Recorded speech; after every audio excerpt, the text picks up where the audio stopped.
ऋषिभिरिड्यो नूतनैरुता सदेवाङ्गेह वक्ष्यति अग्निना रयिमश्नवत्पोषमेव दिवे दिवे यशसं वीरवत्तमम् अग्नेयै यज्ञमध्वरं विश्वतः परिभूरसि स देवेषु गच्छति अग्निर्होता कविक्रतुः सत्यश्चित्रश्रवस्तमः देवो देवेभिरागमत ॐ शान्ति शान्ति शान्तिः।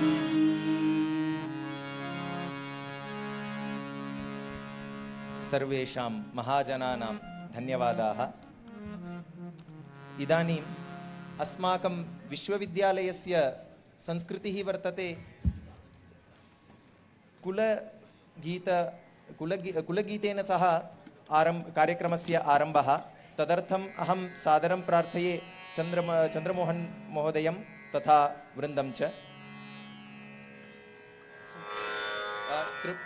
कृपया सभी लोग खड़े हो जाइए वहीं अपने स्थान पर।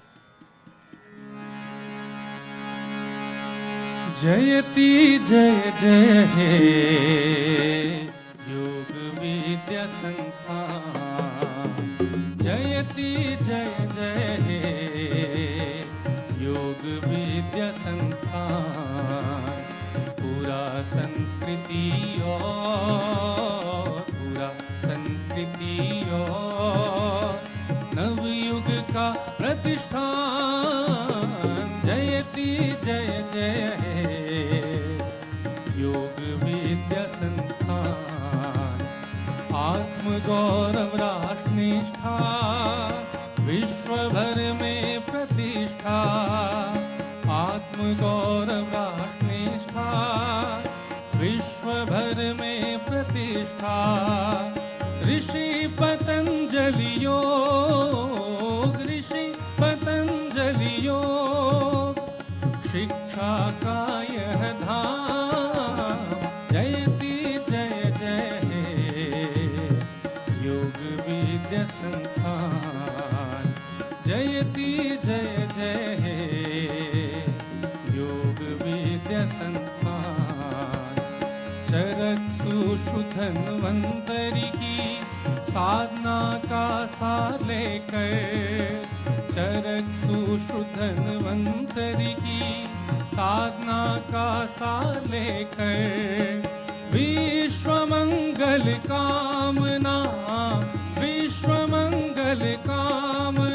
का करता यह आह्वान जयति जय जय हे योग विद्या संस्थान जयति जय जय हे योग विद्या संस्थान योग आयुर्वेद विज्ञान शोध और अनुसंधान योग आयुर्वेद विज्ञान शोध और अनुसंधान शाश्वत संस्कृति मनोहर दृढ़ संकल्प का वरदान जयति जय जय हे योग विद्या संस्थान जयति जय जय हे योग विद्या संस्थान पूरा संस्कृति और नवयुग का प्रतिष्ठान जयति जय जय हे योग विद्या संस्थान योग विद्या संस्थान योग विद्या संस्थान।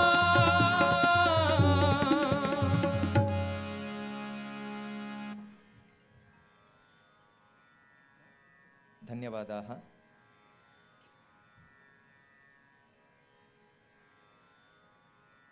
आगते स्वागतं कुर्यात् इति वचनमस्ति।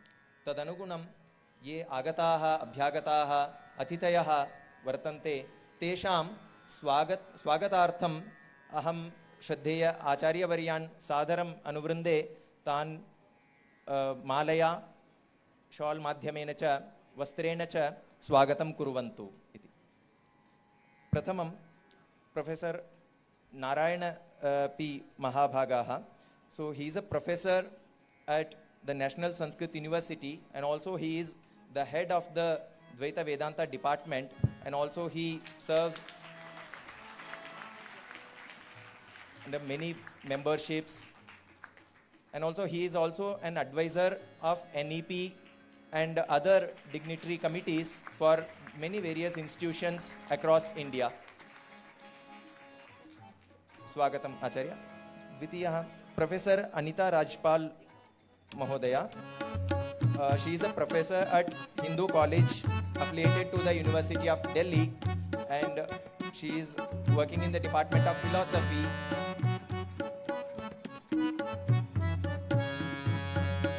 And we are very much pleasure to have you here, ma'am. Thank you.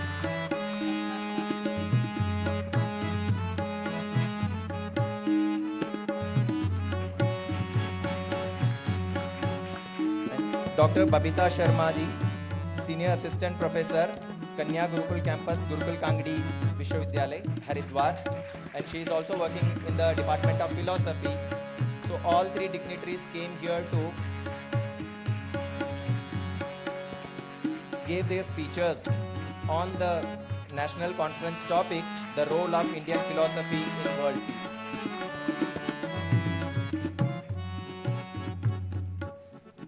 Dhanyavadaha Acharya Varya. So now I would like to brief about the event and also a very brief introduction about our three projects, so that we can request all dignitaries to inaugurate all these events. So the first thing, we have received around 28 lakhs from Central Sanskrit University for various projects and for the various events to organize. And we are very much happy that first time in the Faculty of Humanities and Indian Studies we have received these many big amount. So we are very much pleasure to work under the Param Shraddheya Swamiji Maharaj, evam Param Shraddheya Acharya Shri ji, and also Param Pujya Didi ji. So the first project is a major project called Samayogi. So this Samayogi project is actually interlinking the Sanskrit, Ayurveda and Yoga. Actually many people are learning Yoga and Ayurveda, but the problem, they need Sanskrit to learn Yoga and Ayurveda. So for that, what we are teaching, all the Vyakarana Shastra we are teaching for them. So this is too much for them to learn. So how much they need to learn Yoga and Ayurveda? So only that much we need to precise. And what are the examples we can give? So if we are teaching them Charaka Samhita, Sushruta Samhita, or maybe Yoga Sutra, Vyasa Bhashya, but we are giving the examples of Kalidasa and other examples. So how they can connect these examples with their Shastra? So we are planning to develop a courseware for the Yoga and Ayurveda students. So we are taking some texts, Charaka Samhita and Ashtanga Hridayam, and also Yoga Sutra with Bhashya, and also Hatha Yoga Pradipika as a primary text for our project. And this is a 15 lakhs project, a major project. And here we will develop the Sandhi, Samasa and all these things with the Ashtanga Hridayam text and the Charaka Samhita and also Yoga Sutra and other texts what we have taken. And the second project, and for this project, we have 5 institutions together we are working. So Patanjali University, of course, and under the guidance of Pujya Sadhvi Devpriya ji, Pujya Didi ji. So she is the principal investigator of this project. and I am also contributing as a co-principal investigator for this project. And one more project, and the other institutions are Manipal Academy of Higher Education, one of the reputed private institution, and also Central Sanskrit University, one of the top Sanskrit university in India, and also Karnataka Sanskrit University, it's also Sanskrit Popular University, and also Shankaracharya Sanskrit University, Kaladi, Kerala. These 5 institutions we are working together for this project. And the second project is Sayankalina Samskrita Shikshanam. So, as we know, the Patanjali is famous for the Sanskrit and Sanskriti. So, but many students, few students can speak in Sanskrit, but many students, they are interested in speaking Sanskrit. So, how to develop this Sanskrit speaking skill? So, we have received a fund of 8 lakhs from Central Sanskrit University to promote the Sanskrit.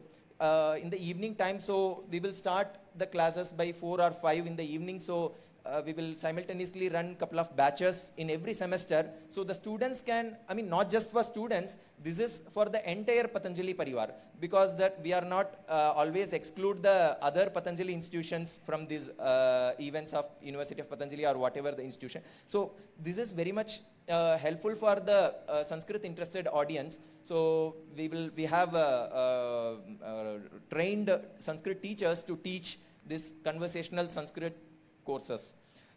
So for this promotional project, I have applied, and then I'm the principal investigator of this project, and Pujya Swami Arshadevji is the co-principal investigator of this project. And the third project is based on Upanishad. So the role of Upanishad in solving global problems, including COVID and others.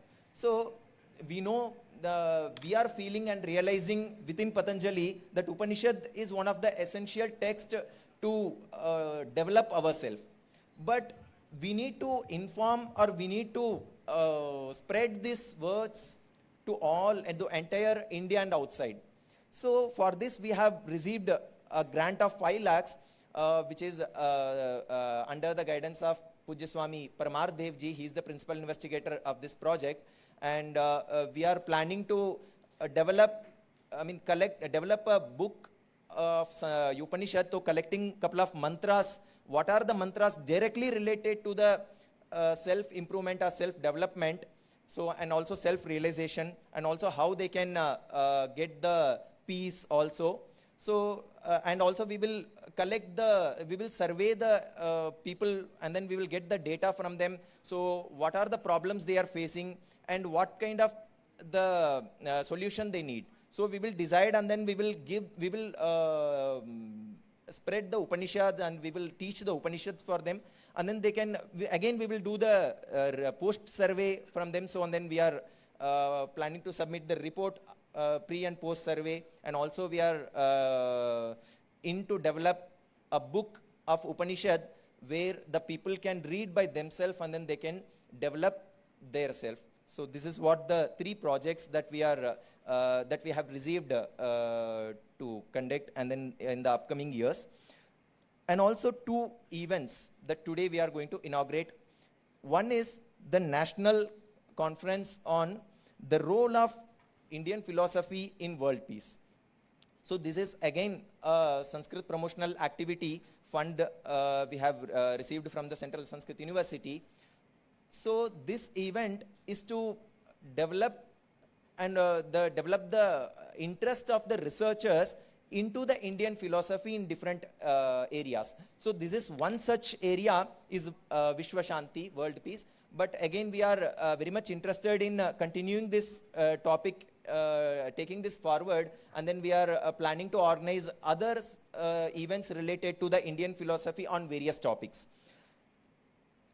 And the another event is the vocational training program for Sanskrit students on Swavalamban Swasthya Samrakshan. So this is one of the health and well-being is the major topic today for all. But many Sanskrit traditional institutions, they are teaching Sanskrit, but they are not teaching the self-care aspects. So for that, Patanjali is also teaching yoga, and also what are the self reliant healthcare tips and all. We are already here. Ayurveda we are learning here, and also many aspects we are learning. But how to teach this to all other students? So we have organized this workshop, vocational training program. It's a skill development program, and we have students from the Central Sanskrit University. So they are also participating, and also our students who all are interested, they are also participating in this event. So this is a skill development program for all of this. So I would like to request Acharya and all the dignitaries to give the anumati to start these projects and event by Omkar Pranav.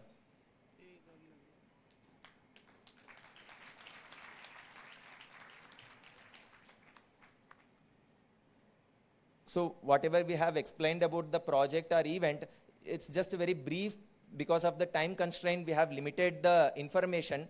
But again, we will discuss with you all timely whenever the situation, and then we will organize couple of events as a part of these projects, and then we need all of you to get in this project. And also one more information for the PhD scholars who all are here. So in these two projects, in Upanishad project and as well as in the Samayogi project, in both the projects we need a couple of research assistants or maybe research scholars who can contribute towards Upanishad, Yoga, Ayurveda and Sanskrit. So there is an opportunity for internship in this project. So we are not just getting the fund from some institution, we are also developing the students to get some opportunities towards internships and also other aspects. And also on the other side, the Sanskrit Shikshanam project is to develop the skill within the students of entire Patanjali. So this is about the project, and I welcome you, all of you here, all the dignitaries who all are here, and all the teachers and all the students of Patanjali and also Central Sanskrit University, Dev Prayag. So once again I will welcome you all. And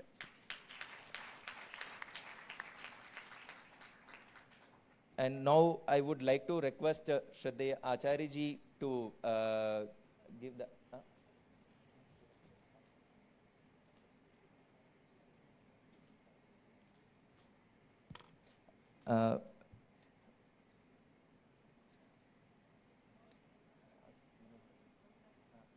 I would like to Acharya Manoharlal Arya Mahabhagah Kripaya Manchasyupari Agachantu. Yete Acharyaः संस्कृत विभागस्य अध्यक्षाः वर्तन्ते. एतेषां नाम कविराजः इत्येव अत्र प्रसिद्धः अस्ति. यतोहि एतेषां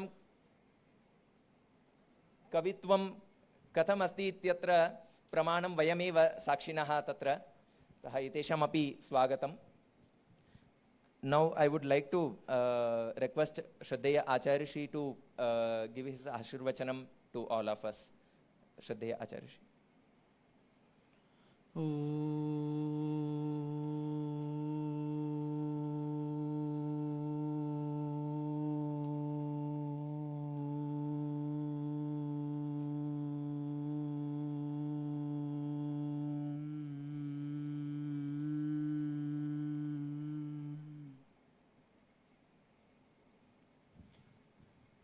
पतंजलि विश्वविद्यालय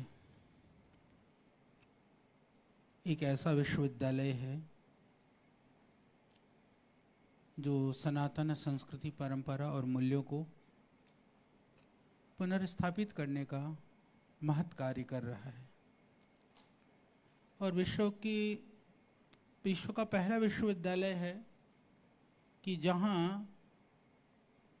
विश्वविद्यालय की स्थापना बाद में हुई है, पर जो विद्या का कार्य पहले से कर रहा था। और माननीय मुख्यमंत्री उस समय नारायण तिवारी जी थे, उन्होंने कहा, मुझे बड़ा प्यार से मुनि जी कहा करते थे कि मुनि जी आप लोग योग का, आयुर्वेद का बड़ा काम कर रहे हैं, उसको विश्वविद्यालय का स्वरूप देना चाहिए। तो इस तरह से सरकार के प्रेम पूर्ण आग्रह का परिणाम पतंजलि विश्वविद्यालय की शुरुआत है। तो इस विश्वविद्यालय के मूल में श्रद्धेय स्वामी जी की तप उनका पुरुषार्थ, उनकी भावना, उनकी शक्ति, उनका ऊर्जा वह कार्य कर रहा है।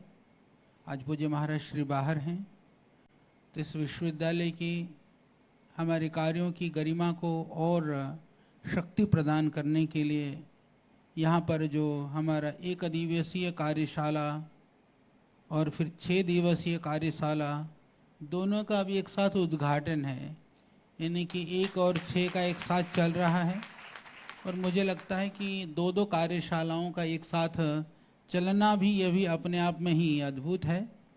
तो हमारी पूज्य साध्वी जी की एक कल्पना है।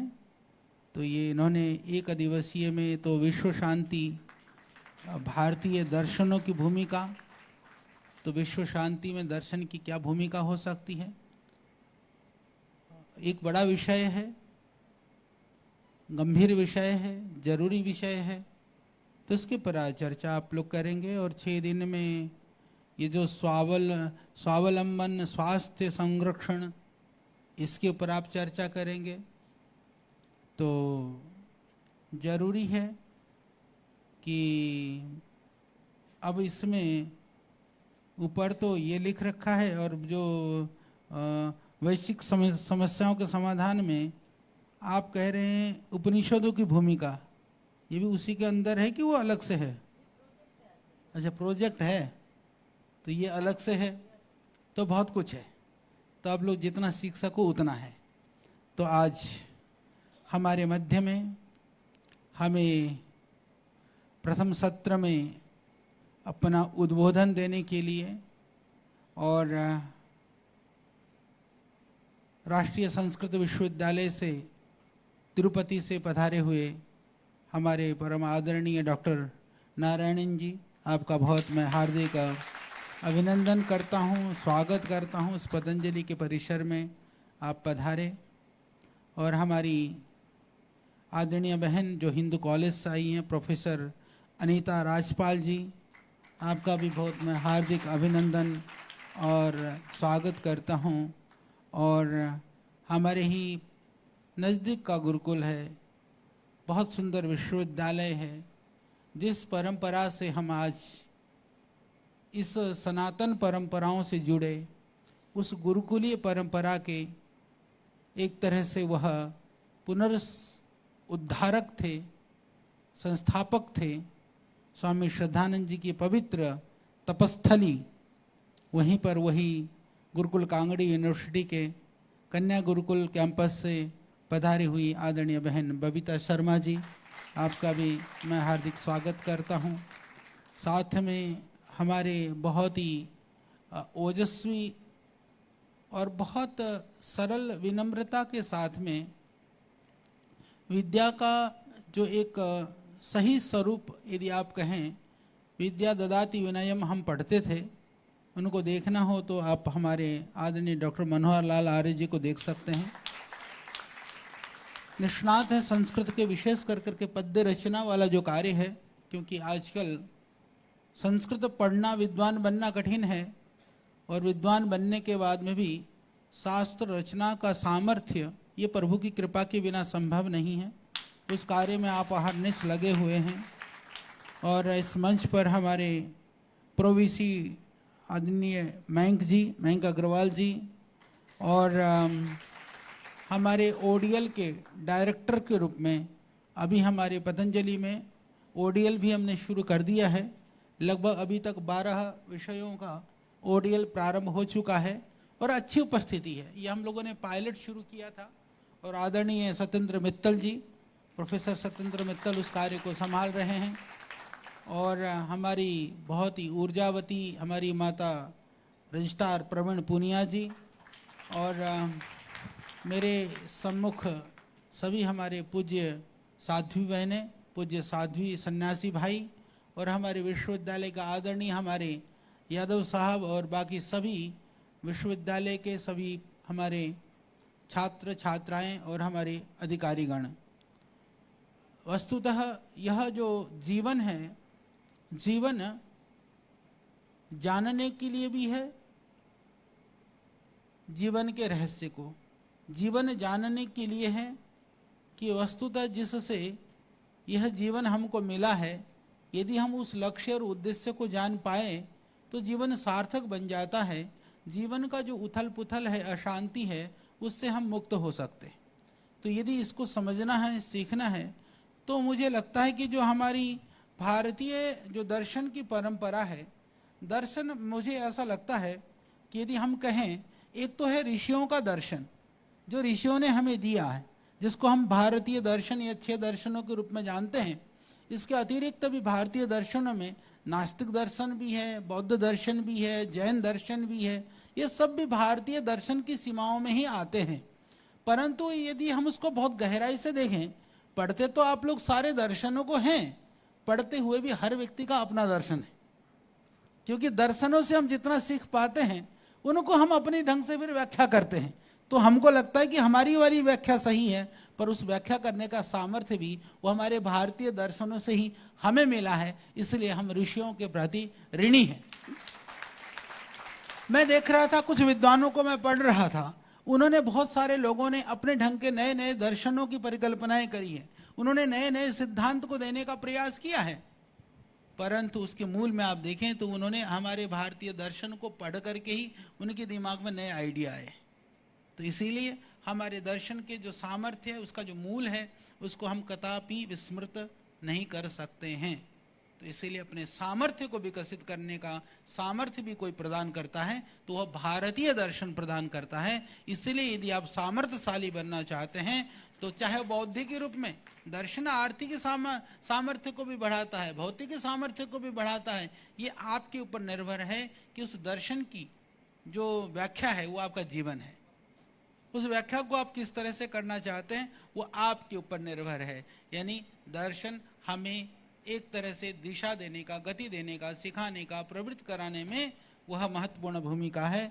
तो न ऋषियों को नमन वंदन प्रणाम करते हुए आप बिल्कुल विश्व शांति की बात आप कर रहे हैं। तो क्योंकि दर्शन से मनुष्य की चेतना जागृत होती है, मनुष्य की चेतना सही दिशा में जागृत हो जाए तो विश्व शांति अपने आप आ जाती है। ये मूल है। विश्व की अशांति के कारण मुझे लगता है कि व्यक्ति व्यक्ति में फैलता हुआ, बढ़ता हुआ जो अशांति है, वह व्यक्ति अशांत होता है, वो परिवार को अशांत करता है। जहाँ जिस समाज में रहता है, जिस समूह में रहता है, उसको अशांत करता है। आप विश्वविद्यालय में रहते हैं, आप आश्रम में रहते हैं, तो 90 शांति से रहने वाले लोग हों, 10 अशांति वाले हों, तो 10 नहीं 1 भी हो जाए, 100 में से 1 अशांति करने वाला आदमी हो, वो पर्याप्त है 99 को अशांत करने के लिए। तो यानी शांति 100% चाहिए, अशांति 1% भी खतरनाक है, चाहे वो अपने अंदर भी क्यों ना हो। आप स्वयं इसके ऊपर चिंतन मनन कर सकते हैं कि मेरी जो अशांति है मुझे ही अशांत नहीं करती है, मेरी अशांति इस पूरे संसार को कहीं अशांत करती है। तो आपका जितना बड़ा व्यापक ओरा है, जितना बड़ी आपकी परिधि है, उस परिधि पर निर्भर है कि हम जितनी बड़ी परिधि में, जितनी छोटी परिधि में रहते हैं, हम शांति में होते हैं तो उतनी परिधि को हम शांत करने का सामर्थ्य भी रखते हैं। यदि हम अशांत होते हैं तो उस परिधि को हम अशांत भी करते हैं। इसीलिए व्यक्ति के अंदर शांति होने से वह शांतिपूर्ण समाज का निर्माण करता है, परिवार का निर्माण करता है। समाज परिवार में शांति होने से वह समाज मिल करके फिर हमारा क्षेत्र बनता है, एरिया बनता है, जिला बनता है, प्रांत बनता है, देश बनता है, फिर विश्व बनता है। तो विश्व को शांत करना है, शांति पे लाना है, तो सच में ही भारतीय दर्शन की ही भूमिका हो सकती है। तो हम ये न कहें कि दर्शन की क्या भूमिका है, हम कहें कि भारतीय दर्शन में जीना प्रारंभ कर दो तो विश्व अपने आप ही शांतिमय बन जाएगा। ये हमको कहना चाहिए। तो अच्छा प्रयास है। और ये स्वावलंबन, स्वास्थ्य, संरक्षण, ये तो हमारे मूलभूत सिद्धांत हैं। चाहे वो संस्कृत के दृष्टि से देखें, उपनिषदों की दृष्टि से देखें, तो क्योंकि स्वावलंबन में अभी बात हो रही थी, स्किल की बात कर रहा था हमारा जो है डॉक्टर गौतम जी कह रहे थे। तो स्किल तो देखो, ये जो परंपराएं हैं ना, जितने भी आदमी किधर प्रवृत्त होता है, स्किल की यदि मैं बात करूं, आप सारे पूज्य सन्यासी साध्वीगण यहाँ हैं, हमारे प्यारे बच्चे यहाँ पर हैं। पढ़ाई तो गुरुजी एक ही तरह के पढ़ा रहे होते हैं, परंतु बच्चे कई कई तरह के अलग अलग क्षेत्रों में निकल जाते हैं। क्यों निकलते हैं? क्योंकि यहाँ पर है ना, जो हमारी प्रवृत्ति है स्वावलंबन की, प्रवृत्तियाँ ही हमें स्वावलंबन की तरफ लेकर के जाती हैं। ये ध्यान रख लेना। स्वावलंबन क्या है? अब वो आलंबन जो है ना आपका, वह सही हो तो सही दिशा में पहुंच जाते हैं, गलत हो जाता है तो फिर वो गलत की तरफ लेकर के जाता है। तो हम अपनी रुचि के अनुसार आलंबन का भी चयन करते हैं। तो पतंजलि आपको वह मौका देता है कि अपने सामर्थ्य को आप विकसित करने के लिए यहाँ पर बहुत कुछ सीख सकते हैं। यह समुद्र है, ये विशाल एक ऐसा ये परिधि और एक ऐसा विशाल परिसर है जहाँ श्रद्धेय स्वामी जी के पुरुषार्थ से और उनके जो आध्यात्मिक की ऊर्जा से हम बहुत कुछ यहाँ पर करते हैं। कभी कभी तो मुझे ही लगता है कि यदि हम गिनाने के लिए, गिनती करने के लिए भी बैठ जाएं तो इतना है कि वो अनगणित है, गिनती भी कई बार छूट जाती हैं चीज़ें। इतनी गतिविधियों में हम प्रवृत्त हैं, इन गतिविधियों को करते हैं। काम की दृष्टि से भी जब हम लगते हैं कार्य करने के लिए, कभी कभी जब मैं ऑफिस में बैठा होता हूँ तो मुझे स्वयं को ऐसा प्रतीत होने लगता है, लोग जब काम होता है तो एक पेज में लिख लेते हैं कि एक काम 2 3 4 5 10, यहाँ 10 लिखने से 20 लिखने से वो कार्य समाप्त नहीं होते हैं। हमको ऐसा लगता है कि एक कार्यों का पूरा, जैसे होता है ना, एक ढेर है, जिसको क्या कहेंगे, चट्टा कहेंगे, जो भी आप समझिए, एक पूरा उसके अंदर एक वो लगा हुआ है, हमने उसको बड़े रूप में रखा हुआ है। तो जिधर जिधर से जितना मौका मिल पाता है एक एक को हम निकालते रहते हैं। तो कई बार हो जाते हैं, कई बार छूट जाते हैं। तो इतने सारी गतिविधियां हैं, इतनी सारी संभावनाएं हैं। और स्वास्थ्य के विषय में आप सबको पता है कि पतंजलि का जो योगदान है, श्रद्धेय स्वामी जी का योगदान है। आज हमें इस बात को कहते हुए गर्व की अनुभूति होती है, हमें सुखद आनंद लगता है कि जो स्वास्थ्य की जो स्वास्थ्य का जागरण ही श्रद्धेय स्वामी जी ने नहीं किया, अपितु स्वास्थ्य रहने के लिए जो लोगों में एक नई ऊर्जा या नई दृष्टि, नई सोच, जो स्वास्थ्य को लेकर के, रोगों को लेकर के एक पूरे विश्व के अंदर एक जो भय का वातावरण था, उस भय से मुक्त करने का काम। क्योंकि हमको ऐसा बता दिया गया कि बीपी होने के बाद ठीक नहीं होता, थायराइड हो गया तो ठीक नहीं होगा, डायबिटीज हो गया तो ठीक नहीं होगा, यानी इतनी सारी बीमारियां गिना दी गई और ऐसा बता दिया गया कि तुमको बीमारियां होंगी तो तुम कभी ठीक नहीं हो सकते हैं। तो श्रद्धेय स्वामी जी ने न केवल उस तरह के जो षड्यंत्रों का, जो विश्वव्यापी षड्यंत्र था, उसका इकलौते ढंग से उन्होंने मुकाबला किया, अपितु उन रोगों से हम सब तो मुक्त करके एक बड़ा ऐतिहासिक कार्य को भी श्रद्धेय स्वामी जी ने किया।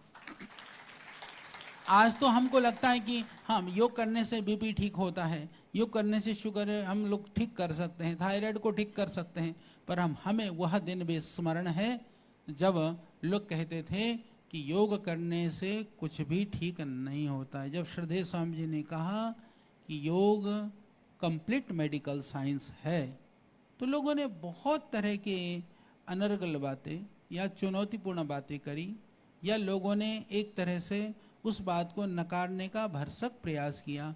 पर आज हमें सुखद अनुभूति होती है कि वो लोग भी कहते हैं कि योग से बहुत कुछ ठीक होता है। तो ये स्वास्थ्य संरक्षण की बात है, तो इसीलिए वो हमारे शास्त्रों से ही तो हमें मिला है ना, चाहे वो दर्शन है, चाहे उपनिषद है, चाहे वो हमारे संस्कृत साहित्य हैं, योग के साहित्य हैं। तो इसीलिए अपने शास्त्रों के प्रति, अपने ऋषियों के प्रति गौरव और गर्व करते हुए, क्योंकि योग की विधा को हमने नहीं बनाया है, आयुर्वेद को तो हमने नहीं बनाया है, हम तो उस विधा के, उस परंपरा के हम अनुगामी मात्र हैं। हम उस ऋषि परंपरा के, हम उनके अनुगामी हैं, हम उनके शिष्य हैं।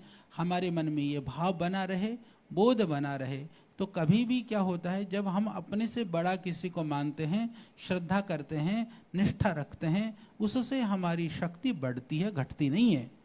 यदि मैं बैठ करके मैं कहूँ कि वाह, जो कुछ मुझे आता है वह ऋषियों की कृपा है, गुरुजनों की कृपा है, जब मेरे हृदय के अंदर श्रद्धा के अंकुर जब प्रस्फुटित होने लगते हैं, तो उससे उन ऋषियों को तो कोई लाभ नहीं है। वो हमारे सामने नहीं है, हमने उनको देखा भी नहीं है, शायद उनको भी न पता हो कि हमारे अंदर उनके लिए श्रद्धा बनी हुई कि नहीं बनी हुई है। जब श्रद्धा के भाव आते ही हमारी जो अंदर की शक्ति है वो कई गुणी होकर के वो जागृत होने लगती है, वो चेतन होने लगती है। तो शक्ति को जागृत करने के लिए, अपनी चेतना को बढ़ाने के लिए भी ज़रूरी है कि हम अपने श्रद्धा तत्व को प्रथम रखें, आगे रखें। उसके माध्यम से हम जीवन में बहुत गति कर सकते हैं, उन्नति कर सकते हैं। चाहे आपसे बड़े कोई भी हो, आपके गुरुजन हो, जिनसे आपने कुछ पाया, सीखा या सीखना चाहते हो। मैं तो एक बात और आगे बढ़ करके कह दूं, यदि आपने नहीं भी सीखा हो ना, यदि कोई महापुरुष आपके जीवन में आपको लगता है, आप बैठे बैठे उसका ध्यान या उसके साथ अपने मन को जोड़ने लगते हो ना, तो उनकी ऊर्जा आपके अंदर काम करना शुरू कर देती है। नहीं तो करके देख लेना। तो इसीलिए ये बहुत महत्वपूर्ण है, महत्वपूर्ण कार्य है, महत्वपूर्ण आयोजन है। तो इस आयोजन की सफलता के लिए हमारी बहुत शुभकामनाएं हैं। और जो हमारे विद्वज्जन यहाँ पर पधारे, आप सबको भी हमारा बहुत बहुत प्रणाम है और सबको बहुत बहुत धन्यवाद।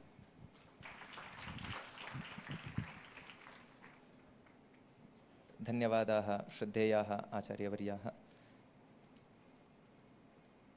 मैं यहाँ जो अतिथिगण बैठे हैं उनको मैं ये सूचन देना चाह रहा हूँ। मैं अभी आचार्य जी ने जो कहा था शास्त्र की जो संरक्षण के लिए, शास्त्र के संरक्षण के लिए, तो हम यहाँ शास्त्र स्मरण प्रतियोगिता भी कराते हैं, जिससे बच्चे एक शास्त्र भी सीख सकते हैं और उसके साथ साथ एक स्किल भी डेवलप कर सकते हैं उसके स्वावलंबित होकर। और उसके साथ साथ उनको प्रोत्साहित करने के लिए उसको कुछ प्राइज अमाउंट भी उसमें हमने रखा है। उसमें कितना है लगभग, वो यदि यहाँ तो लगभग 20-30 शास्त्र है, उसको पूरा याद करेंगे तो वो लगभग 11 लाख तक वो यहाँ से वो प्राप्त कर सकते हैं।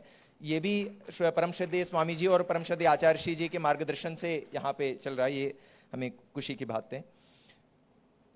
And Acharya ji, now I would like to request you, and one more information. So recently, All India Oriental Conference has been conducted at Udupi. It's a very long history conference. It has 100 years of history, and it was successfully conducted, and where our Shraddheya Swamiji and Param Shraddheya Acharya ji were also honored there. So this is very much pleasant news for us, and also very great for us. And on the session, there were a couple of paper presentation events also simultaneously happen. So there were 23 themes were there. In that, in 2 themes, our Patanjali member got the best paper award at that time. So one in the yoga and Ayurveda field. So everybody knows that if we tell yoga and Ayurveda, so they will tell Patanjali. So this is famous. Patanjali is famous for yoga and Ayurveda. So we got that best paper award in yoga and Ayurveda by Dr.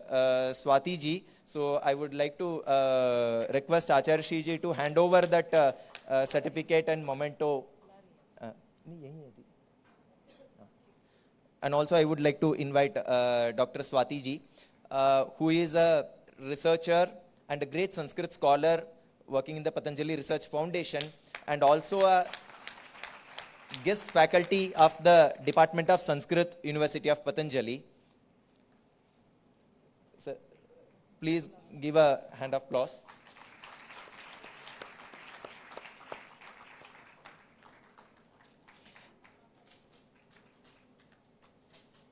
And the second best paper award we have received for the tribal studies by Sadhvi Devshila ji.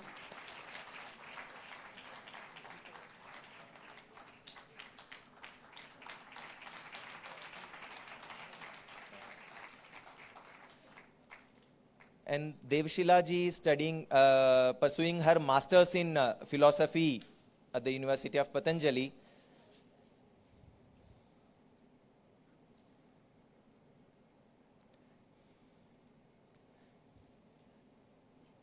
And also we have made 2 world records at the time of Udupi.